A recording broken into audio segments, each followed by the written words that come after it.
It's got spaceships, it's got dignified actors walking around with foam rubber glued to their faces, it's got parallels to contemporary politics, it's got Spock. What is there for a Trekkie not to like? This is a review of the classic Star Trek The Next Generation 2-part episode Unification. If you have not seen this episode and you don't want to know what happens in it, be warned, spoilers beyond this point. And actually, my little opening bit there was not a setup for me to sit here and tell you I don't like this episode, because I do like this episode. So if that's what you thought I was doing, faked you out. And if you knew that wasn't what I was doing, well, I guess you must be pleased with yourself, huh? You're so smart. For those of you too young to have watched this episode when it originally aired, let me assure you it was a big deal at the time. Not only does it feature the first significant guest appearance of a character from Star Trek the original series in TNG, Dr. McCoy shows up in the pilot to do the handoff, but that's one scene, and Mark Leonard plays Sarek in Season 3, but Sarek wasn't a regular on TOS. That character is Spock, the most recognizable character in the franchise, and the episode premiered a month before Star Trek VI, the final movie to feature the full cast of classic Star Trek characters played by their original actors, opened in theaters. So, yeah, it got people's attention. It was the highest rated episode of TNG since the pilot. Most fans seem to like it. Not everyone does. I know some people don't really care for part 1 because Spock doesn't show up until the last shot, and others don't like part 2 because of how straightforward the plot is and how little the protagonists have to do with actually progressing it. Those are valid criticisms. Well, no. The first one is just people whining because they didn't get to see Spock as much as they wanted to, but the second one is a valid criticism, and I share it. Actually, and it's a big reason why I wouldn't rate Unification among the very best TNG episodes, but that doesn't mean it's not good. Let's run through what happens. Part 1 begins with Captain Picard meeting with an admiral who tells him that an important Federation diplomat has gone missing and recently turned up on Romulus. That important diplomat, Ambassador Spock. Oh, Spock's an ambassador now. Good for him. Although they're worried he might have defected to the Romulan Empire, so maybe not so good. Picard orders the Enterprise to Vulcan so he can see if his old buddy Sarek knows anything about why Spock might have gone to Romulus and how they can find him. Sarek is in the final stages of the neurological disease he was first seen to suffer from back in his 3rd season guest shot, so having a conversation with him is a challenge, but he eventually gives Picard a lead. For many decades, Spock has been friends with a Romulan senator, Pardek. Picard bids a sad farewell to Sarek, who is so ill he can't manage to make the Vulcan salute without help, and who is unable to get through reciting Live Long and Prosper without dissolving into tears. After throwing his weight around with a bureaucrat who, at first, attempts to brush him off, Picard secures a ride for himself and Data aboard a Klingon ship. They need to travel on a cloaked vessel in order to reach Romulus undetected. While Picard and Data head to Romulus, Riker takes the Enterprise to investigate some Vulcan wreckage that was mysteriously recovered from a Ferengi ship. During the trip to Romulus, the Klingon ship gets the news that Sarek has died. Picard's like, oh, great. Now I not only have to find Spock and get in his face about possibly being a traitor, I also have to tell him his dad died? They don't pay me enough for this shit. The Klingon ship reaches Romulus. Picard and Data put on their Romulan costumes that were prepared for them by Dr. Crusher and beam down, but not before the Klingon captain reminds them not to get into any trouble because his orders were just to provide transportation, not mount a rescue mission. Picard and Data hang out on Romulus for a bit, eat some soup while waiting for Senator Pardek, but they've no longer gotten a bead on him than they're arrested by some Romulan soldiers and taken to a cave. Well, this sort of thing never ends well. This has been Star Trek The Next Generation, the final episode. Thanks so much for 4 great seasons. Well, 2 great seasons. But wait, what's this? They aren't Romulan soldiers after all. They're members of a secret Romulan underground movement, and Pardek is with them. Pardek's like, "What you doing on Romulus?" Picard says, "Looking for Spock." And from out of the shadows steps Spock going, "Well, I'm right here." End of part 1. Part 2 begins with Picard telling Spock about Sarek's death and Spock doing his best to undersell it. Spock then explains to Picard that he's come to Romulus to explore the possibility of a reunification between Vulcan and Romulus. It seems impossible since even though the two worlds share a common ancestry, they have evolved pretty much in opposite directions since they split and are now fundamentally different from each other in many important ways. And plus, they're sworn enemies, but Spock has seen evidence of a growing interest among many young Romulans in adopting a Vulcan way of life. So he thinks reunification is a possibility worth exploring. Picard's like, "Don't you think you should have clued the Federation in on some of this?" Spock says, "I don't know, maybe, but I didn't feel like it, so get off my back." Meanwhile, back on the Enterprise, Riker and the rest of the crew have been trying to figure out what the deal was with that Vulcan wreckage and how it wound up on a Ferengi ship. The trail leads to a Ferengi arms dealer who, after a very mild tune-up from Riker, spills that the Vulcan ship was taken to Galorndon Core, a planet near the Romulan neutral zone. It seems likely the Romulans wanted the Vulcan ship, but what would Romulans want with a Vulcan ship? On Romulus, Spock meets with the pro-consul of the Senate, a young reformer named Naral, who is all for Spock's reunification efforts. He thinks reunification is inevitable, he thinks the people will support it, and he thinks he can persuade his fellow senators to go for it too. Spock is understandably suspicious of just how supportive of reunification Naral is, but after talking it over with Picard, Spock agrees that the best move for now is to play along. Though, as it turns out, that's not really necessary. The very next time they meet in the secret cave, Spock, Picard, and Data are arrested by a squad of Romulan soldiers led by, dun-dun-dun, Sela! She's like, "Oh, don't worry, we're still doing reunification, but now we're gonna do it Romulan style." It turns out Pardek was a snitch who turned Spock into Sela, and Proconsul Naral is working for Sela too, and they were only pretending to support reunification so they could lure Spock to Romulus and capture him and use him as a pawn in their plot to launch a secret Romulan invasion of Vulcan. That's why they wanted that Vulcan ship. They actually have a few Vulcan ships, which will be on their way presently to Vulcan under the guise of a returning peace mission.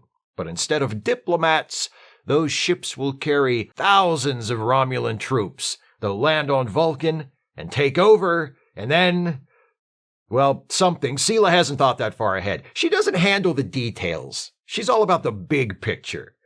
The big, poorly drawn, incoherent, haphazardly painted picture. Sela wants Spock to give a speech supporting the cover story for the invasion. Spock says no, so Sela says, "Fine, we have a hologram of you anyway." Then Sela leaves Spock, Picard, and Data alone in her office, thoughtfully giving them enough time to reprogram her hologram projector to create a ruse, which they use to attack Sela and her guards when they come back. Spock sends a message warning Vulcan of the coming Romulan attack. A Romulan warbird shows up and destroys the stolen Vulcan ships, killing all the Romulan troops aboard to keep them from being captured, and Picard and Data get ready to catch their ride home aboard the Klingon ship. Spock has decided to remain on Romulus to keep working with the underground unification movement, but before they go, Picard allows Spock to mind meld with him so that he can feel the part of Sarek that Picard still carries from when Sarek and Picard melded back in Season 3. The end. So, yeah, there are some plot problems, especially in Part 2. It's one of those stories where the protagonists are kinda in the middle of things, they find things out, they are involved, but they aren't actually making anything happen. Spock, Picard, and Data are pawns in Sela's evil plan. They don't realize it until Sela decides to reveal herself, and while they do manage to thwart the plan and escape, they are greatly aided in that effort by Sela's general incompetence. I love Sela. I think she's a fun character, and Denise Crosby has some delightful moments in this episode, But she's not the most formidable adversary the heroes of TNG ever faced. In this episode, and in her previous appearance when she tries to orchestrate a Klingon civil war, she shows a lot of ambition, but doesn't have what it takes to realize her ambitions. And it has to be said, her plan in Unification makes no sense at all. She's launching a secret invasion of Vulcan using a few thousand troops on 3 stolen Vulcan ships. Does she really think that's going to work? And even if it does work, what happens next? She's basically starting a war with the Federation.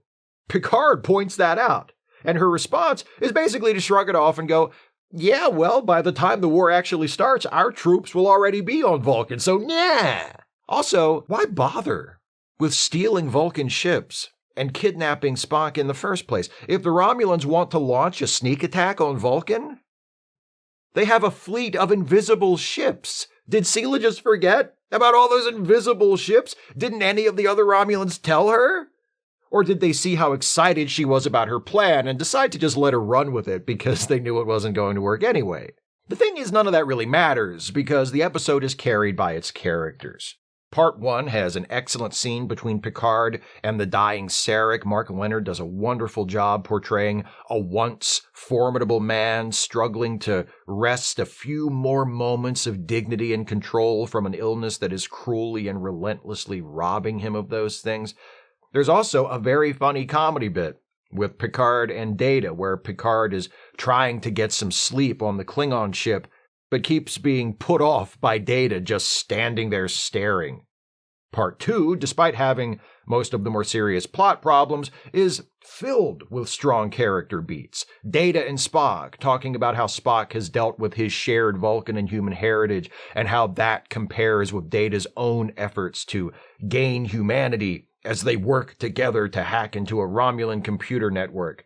Worf getting the piano player at an alien bar to play some Klingon opera and then singing along. Sela's impatience and annoyance at Spock's refusal to go along with her plot. Picard's parting moment with Spock, where they share a mind meld and Spock finally realizes how much his father loved him. I appreciate how the writers of Unification, Jerry Taylor for Part 1, Michael Piller for Part 2, take advantage of it being a two-parter to make room for a lot of those character beats. In a single episode, we probably wouldn't have time for stuff like Worf singing along with a piano player, or the attempts by the captain of the Klingon ship to antagonize Picard, or Data trying to be helpful by suggesting to Sela that she might be happier at another job, or the moment of unspoken understanding that passes between Picard and Riker at the beginning of Part 1 when Picard explains the estrangement of Sarek and Spock by simply saying, sometimes fathers and sons. But the story of Unification is big enough that it can expand to fill out 2 episodes with plenty of space left over for characterization. Entertaining, funny, meaningful characterization. Unification is not a great episode, but there's some great stuff in it. Watching it now, I admire it even more for how it handles Spock. There's an inescapable element of fan service to Spock's appearance, but instead of indulging in gratuitous nostalgia the way certain current Star Trek shows might, and that's not a knock on the new shows in general, just certain ones, Unification chooses to take Spock in a new direction, a direction that looks forward rather than backward. We find Spock in a different place than we last saw him, no longer a member of Starfleet, working as an ambassador, more independent. And we find him interested in something that he was never really shown to be interested in during classic Trek or the TOS movies, but which still fits with his established character. Though the interaction between Spock and Data is good, and is the more obvious combination since Data is the Spock of TNG, I find the dynamic between Spock and Picard a lot more interesting. There's a connection between the two of them because of Picard's past association with Sarek, but the episode also does something clever with their respective reactions to the possibility of Vulcan-Romulan unification. Spock, the disciple of logic, is put in the position of being the idealist, believing in the cause of unification despite the many, many practical reasons not to be. Picard, on the other hand, who seems to be more suited to the role of the optimist, who has faith in the better future waiting just over the horizon, is the one who has to be the pragmatist and pump the brakes a little on Spock's unification hopes.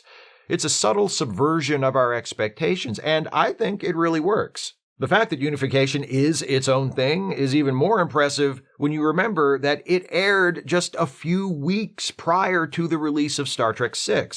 Spock does make a passing reference to the events of that film, but other than that, and the general presence of Spock, there's no connection between that movie and this episode whatsoever. The writers of Unification were smart enough and disciplined enough to realize that the presence of Spock was itself more than enough fan service for one episode, and that instead of trying to pander to nostalgic Trekkies who might have tuned in to see Spock, they should tell them a story, a new story, a story concerned with the events of the present rather than the past, a story that looks forward, not back.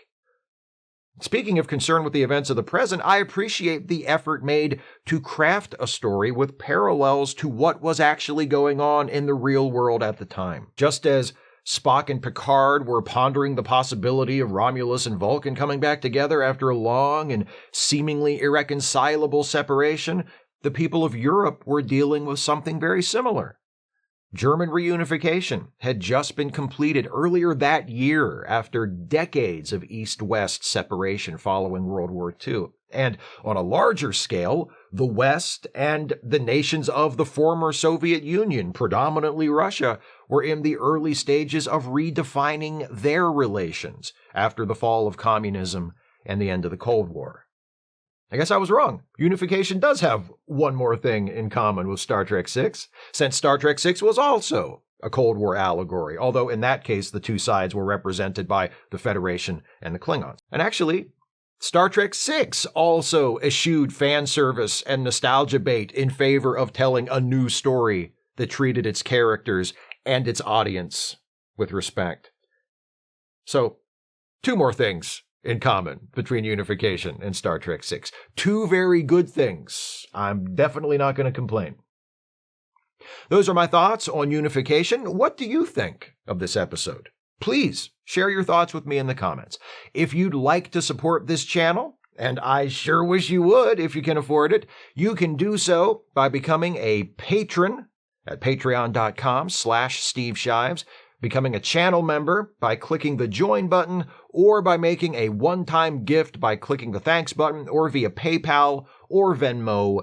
Links are in the description.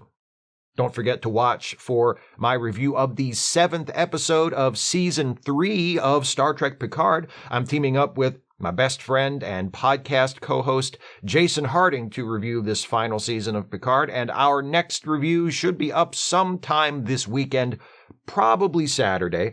And please join me again at this time next week for another retro review. The next episode in this batch dedicated to guest stars from previous series will be another one from TNG, Relics. I'll see you then. Thanks for watching, and take care, everybody.